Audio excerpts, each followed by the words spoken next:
비틀비틀 코스염 가수가 최고의 인기를 누리던 1989년 프로야구에서도 호랑나비 춤만큼이나 독특한 투수들이 돋보였습니다. 빙그레 이글스의 승부의 해결사 한희민 선수가 마무리 바로 나옵니다. 그야말로 이사 쓰러질 듯 말 듯 아슬아슬한 투구폼.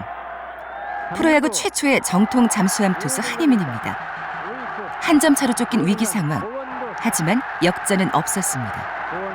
결정적인 고비를 넘어갔네요. 에이스 다 투입하고 있어요. 이어진 공격에서 빙그레는 추가점을 뽑아내며 한희민의 어깨를 가볍게 했습니다. 상대는 무등산 폭격기로 불리던 대한민국 최고의 투수 선동열이었습니다.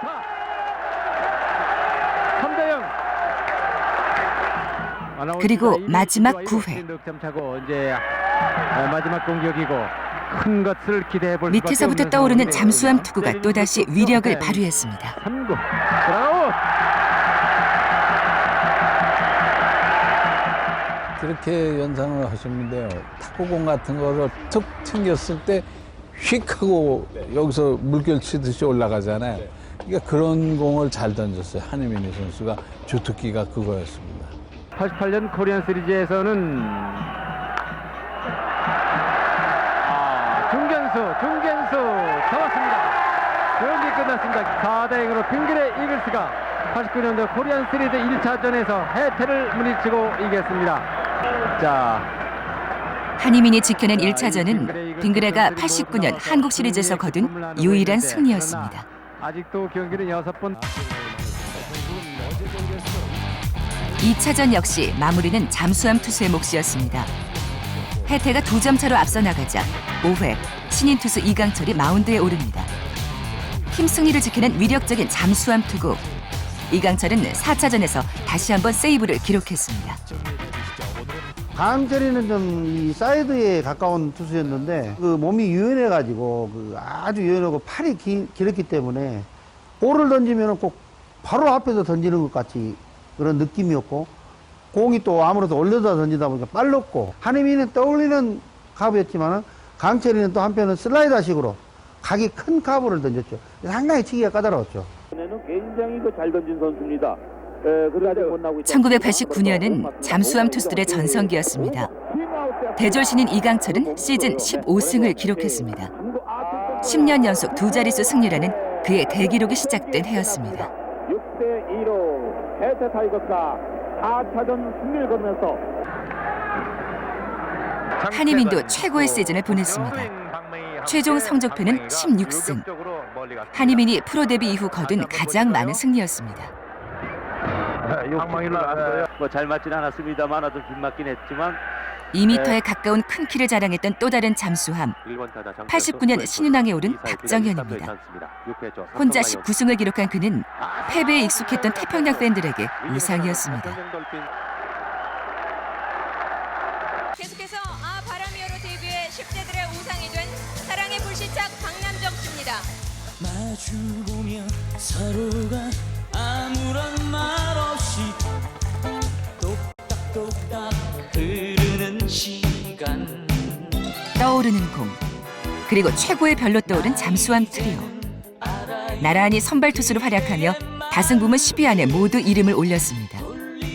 돌풍은 이듬해까지 이어졌는데요. 호기심의 대상에 불과했던 잠수함은 실력으로 인정받기 시작했습니다.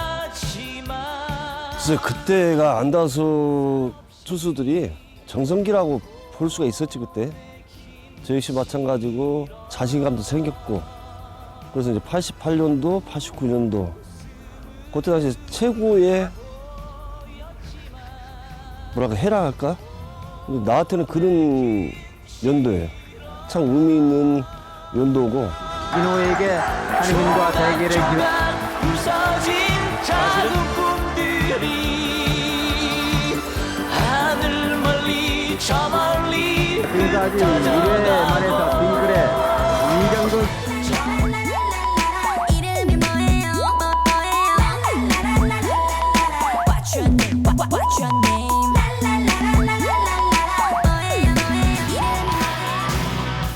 관중석 풍경만큼이나 프로야구도 많이 변했습니다. 타자들은 한층 더 강해졌고 이에 맞서 투수들은 빠른 공을 던지게 됐죠. 팬들도 힘과 스피드에 더욱 열광했습니다. 절묘한 변화구로 승부하던 잠수함들은 하나둘씩 마운드에서 사라졌는데요. 그 자리는 자연스럽게 오버핸드 투수들이 차지했습니다.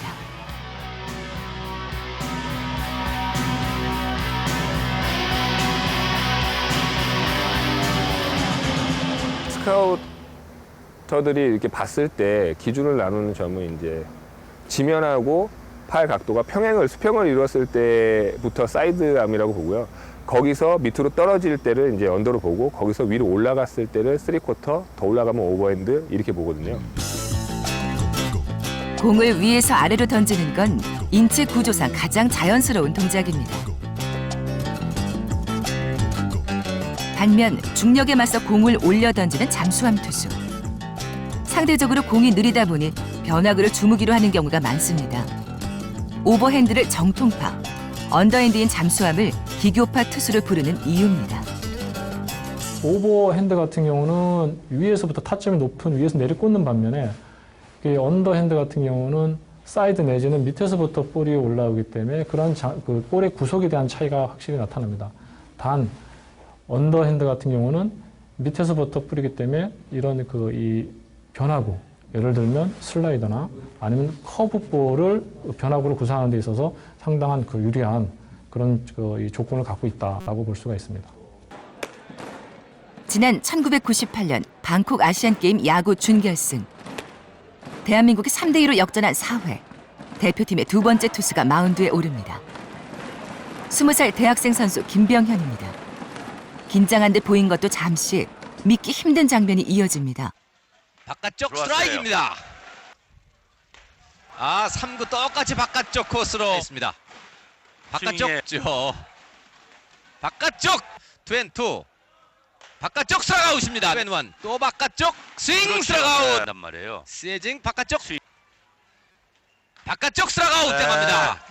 8명의 타자 탈삼진 김병현 투수. 예, 대단하네요. 네. 18번째 타자를 김병현은 단 한 명의 타자에게도 일루를 허락하지 않았습니다. 6이닝 동안 무려 삼진 12개. 승리 투수가 된 김병현은 이듬해 해외 진출에 성공했습니다. 메이저리그 특급 마무리, 핵 잠수함이 탄생하는 계기가 됐습니다.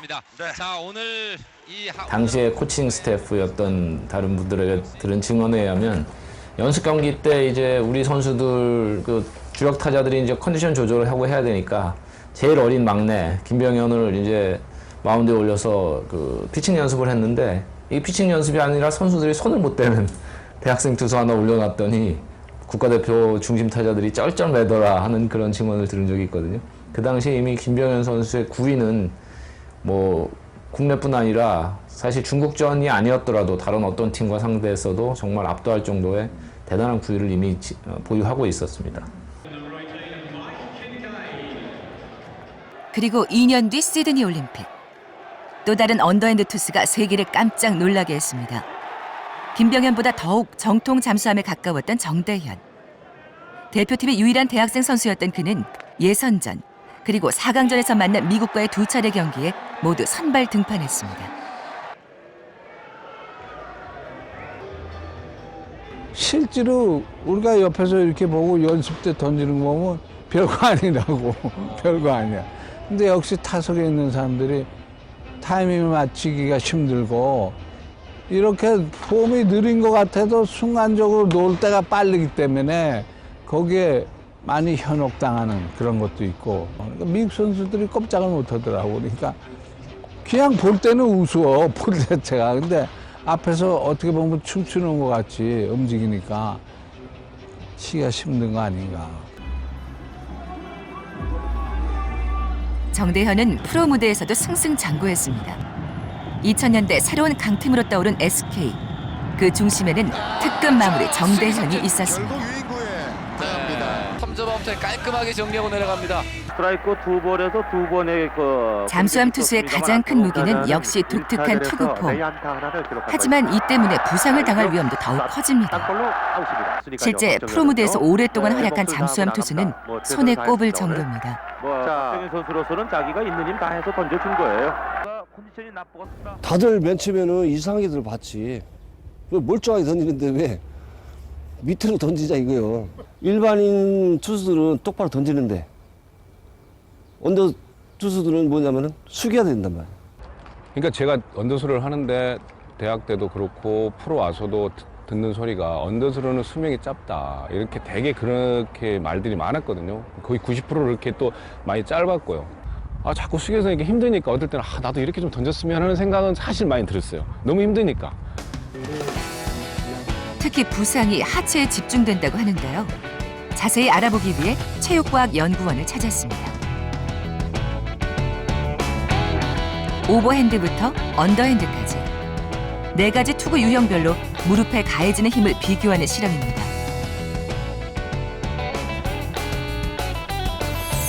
오른손 투수가 공을 던질 때 왼쪽 무릎이 얼마나 휘는지 알아봤습니다. 결과는 언더핸드, 즉 잠수함 투수가 38도로 이동폭이 가장 컸습니다. 오버핸드 투수와의 차이는 무려 20도.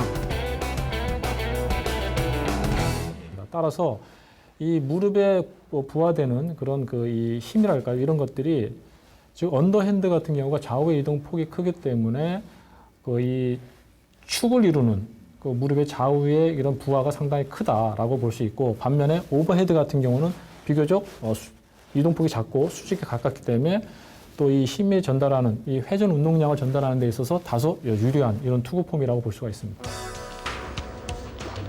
고질적인 허리 부상도 잠수함 투수들의 고민거리입니다. 접었다 폈다를 반복하다 보니 허리에 무리가 갈 수밖에 없습니다. 그 투수들은 힘을 쓸 때 이 대각선 어깨 방향에서 반대쪽 무릎을 향해서 이렇게 대각선 방향으로 힘을 쓰게 되어 있습니다. 그래서 팔로우 스로가 끝나면 오른발이 떨어지면서 이렇게 자연스럽게 마무리가 되게 됩니다. 진행. 그 다음에 옆구리가 이런 식으로 들어가게 됩니다. 그래서 골반이 고정된 상태에서 상체가 이렇게 횡으로 회전을 하게 됩니다. 그렇다 보면 척추 관절이 아무래도 횡으로 이렇게 틀어지는 그런 문제를 갖게 되기 때문에 허리 쪽의 문제를 많이 가질 수가 있겠습니다. 몸을 효과적으로 이용하는 투구법이 아닌 부분을 사용하는 그 투구법이기 때문에 아무래도 부상의 노출이 그 일반 정통파보다 좀 더 많다라고 보여집니다. 그래서 프로야구 롯데 이재곤이 743일 만에 감격적인 선발승을 따냈습니다. 다양한 변화구로 두산의 강타선을 잠재웠습니다. 롯데 이재곤은 두산의 중심 타자 김현수와 홍성은을 삼진으로 잡아 위기를 벗어났습니다. 7회 원아웃까지 1안타 무실점으로 호투한 이재곤은 2년 만에 선발승을 거뒀습니다. 최근 프로야구에는 이른바 옆구리 투수들이 부쩍 늘었습니다. 모두의 꿈이라는 선발로 뛰는 사이드암 투수도 나오고 있는데요. 하지만 정대영과 같은 정통 잠수함은 갈수록 찾아보기 힘듭니다. 언더 투수가 오버핸드나 사이드암 투수보다는 스피드가 떨어지는 건 사실이고, 그렇기 때문에 언더핸드로 승부 보기는 조금 힘들지 않나. 우리나라 타자들 수준이 이미 세계적인 수준에 올라왔기 때문에 아마 지도자나 지금 프로 감독 지도자분들께서도 약간 언더보다는 사이드암, 또 팔을 많이 내리는 것보다는 약간 올려서 스피드를 조금 더 내면서 공 끝에 무브를 주는 그런 투수를 선양하기 때문에 언더보다는 사이드암이 많아지는 것 같습니다. 기아 타이거즈의 베테랑 투수 유동훈. 프로 데뷔 첫 해 선발 투수로 뛰었던 경험은 빛바랜 사진처럼 이젠 추억이 됐습니다. 그러니까 예전에는 야구가 조금 이제 언더 피처들은 변화무쌍한 그런 구실로 많이 이제 선발 나갔거든요. 근데 요새 추세는 타자들이 힘이 있으니까 옛날하고 틀리니까 이제 빠른 볼 사이드 피처를 많이 감독님들께서 원하시는 것 같아요. 네. 지난 2009년 유동훈의 활약은 눈부셨습니다. 기아가 한국 시리즈 정상에 설 수 있었던 것은 철벽 마무리 투수 유동훈이 있었기 때문입니다.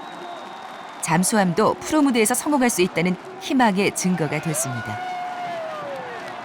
그러니까 언더 피처는 거의 땅에서 올려서 던지기 때문에 그 무브먼트가 솟아오르는 볼이 있거든요. 근데 그런 볼을 던질 때 타자들이 스윙해 주잖아요. 특히 투 스트라이크 이후에. 그러면 던지면서 쾌감을 느껴요. 아, 멋있다. 그런 생각이 들거든요. 지금 만약에 타자를 했으면 정말 프로도 못 오고 지금 야구계 프로 야구계에 있지도 않았을 텐데 잠수함 투수를 해서 지금 여기까지 오게 된 것 같아요. 정말 하루하루 열심히 최선을 다해서 잠수함 투수로서 명예롭게 은퇴할 수 있도록 준비하겠습니다. 잠수함 투수는 이대로 사라지는 걸까요? 넥센의 신인 투수 김대우가 경기 막바지 마운드에 오릅니다. 첫 상대인 4번 타자 최진행은 3구 3진.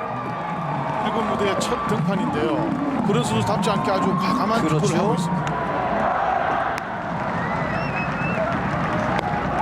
두 타자 연속해서 삼진입니다. 지금 정원성 선수 얼굴이 뭐 이런 공이 다 있었는 그런 얼굴 표정이에요.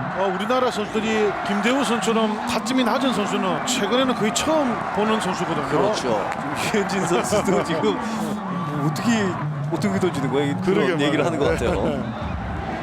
투스트라이크 원볼에서 이제 4구째입니다.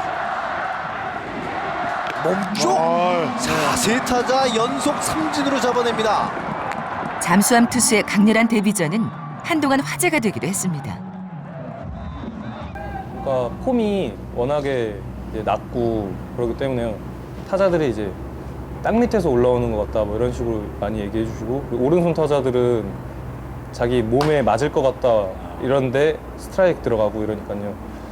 그런 얘기를 들으면 저는 오히려 기분이 더 좋아요. 김대우와 함께 현재 상무에서 뛰고 있는 박종훈. 당당히 선발 투수를 맡아 올 시즌 2군 퓨처스 리그에서 다승부문 선두를 다투고 있습니다. 반칙이라고 해요. 막 던질 때 땅에 닿을 때도 있으니까요. 땅에 닿으면 반칙이라고 따라하죠. 막 근데 막 다 따라하고 막 그런데 따라하다 다친 사람도 있고 막. 박정훈은 야구를 시작하면서 항상 선발 투수로만 뛰었습니다. 그리고 신인 시절이던 지난해 꿈에 그리던 선발 투수로 마운드에 섰습니다. 거의 지면과 붙어서 나오죠. 저 자세에서 공을 던진다는 것 자체가 쉽지는 않죠. 그만큼 연체. 넘어가는 볼이에요. 네. 결과는 참담했습니다. 잡아낸 아웃 카운트는 불과 2개. 첫 이닝을 마치지 못하고 마운드로 내려왔습니다. 실패는 뼈아팠지만 희망은 꺾이지 않았습니다.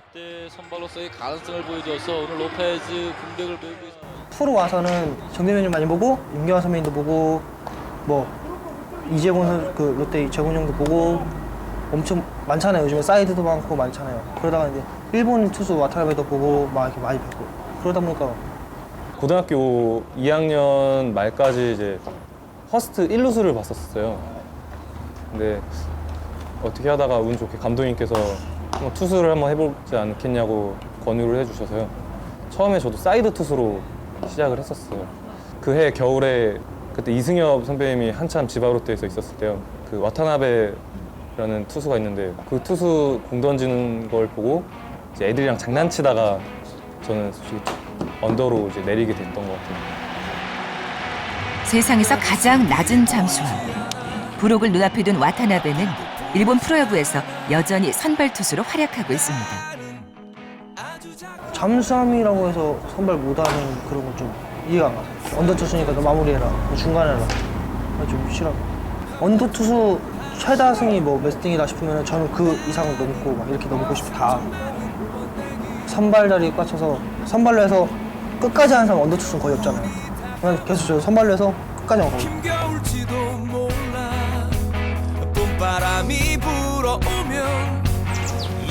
지금 이제 보편적으로 프로야구 이렇게 보면은 안다 출신들이 이제 보면은 선발 투수들이 없어. 좀 모르겠어. 이제 우리 이제 뭐 이강철님이, 박재영님이, 나나 이런 출신들이 다 먼저 선발 출신들이 많았었잖아요. 근데 그게 좀 굉장히 아쉬워져. 꼭 주인공이 아니어도 좋습니다. 중요한 것은 목표를 향해 계속 도전한다는 사실입니다. 프로야구의 가장 독특한 존재들. 잠수함의 꿈은 그들이 던지는 공처럼 계속 떠오르고 있습니다. 지금 이 순간에도 누군가 운명처럼 잠수함 투구폼을 따라하고 있을 테니까 말이죠. 중력을 많이 이용하는 특이한 공을 던지는 투수들이고 발레나 무용 같은 걸 보는 듯한 그런 느낌도 주고 그리고 손이 거의 바닥을 긁다시피 하면서 던질 때 그 묘한 느낌 같은 거, 그리고 특이한 점이 있다는 건 어떤 분야건 굉장히 매력적이라고 할 수가 있는데, 서브마린 투수는 그런 독특한 매력을 지닌 투수군이기 때문에 그런 투수들을 가끔씩 볼 수 있는다는 것도 굉장히 그 야구의 한 즐거움이 될 수 있을 것 같습니다.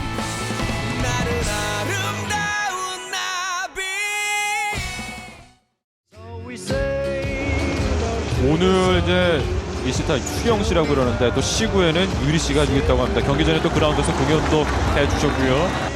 자세는 두 분 다 상당히 뭐